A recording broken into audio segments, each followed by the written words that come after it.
Io ringrazio l'associazione East Verona Autoctona per questa presentazione. È un progetto che coinvolge tutto il territorio dell'est veronese, la maggior parte, e lo divide in 3 percorsi come abbiamo potuto vedere prima e dà la possibilità veramente a tutti di partecipare a questi percorsi e conoscere finalmente il nostro territorio anche dal punto di vista più religioso. È un percorso appunto accessibile, che è una connotazione importantissima, la ritengo molto importante per il turismo di oggi. Se vogliamo un turismo veramente inclusivo deve essere accessibile,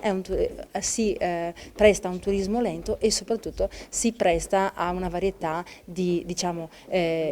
persone che possono partecipare, che è veramente completa. Io sono molto contenta come consigliere regionale di aver avuto proprio l'opportunità oggi di presentare questo progetto, cercherò di sostenerlo nel territorio e auguro all'associazione veramente che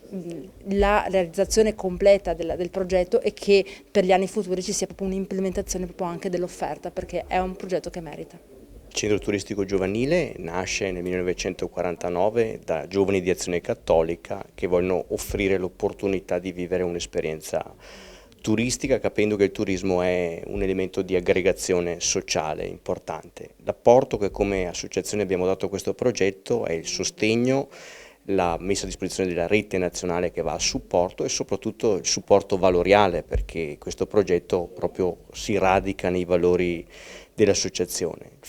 Il futuro, la speranza qual è? La speranza del CTG è quella di aiutare a crescere con un turismo che sia solidale, sociale e sostenibile.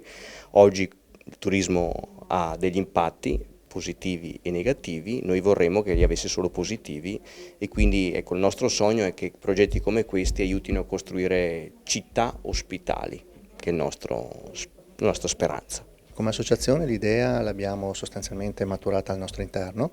in occasione l'anno scorso di cominciare a ragionare su che cosa si poteva dare, quale valore aggiunto potevamo dare come associazione all'anno giubilare, e grazie ai nostri volontari e alle idee dei nostri giovani è uscita l'idea di fare rete con le nostre chiese, pievi, piccole chiesette del nostro territorio su cui operiamo, che è l'Est veronese, pensandolo attraverso una mappatura di tradurlo in una serie di percorsi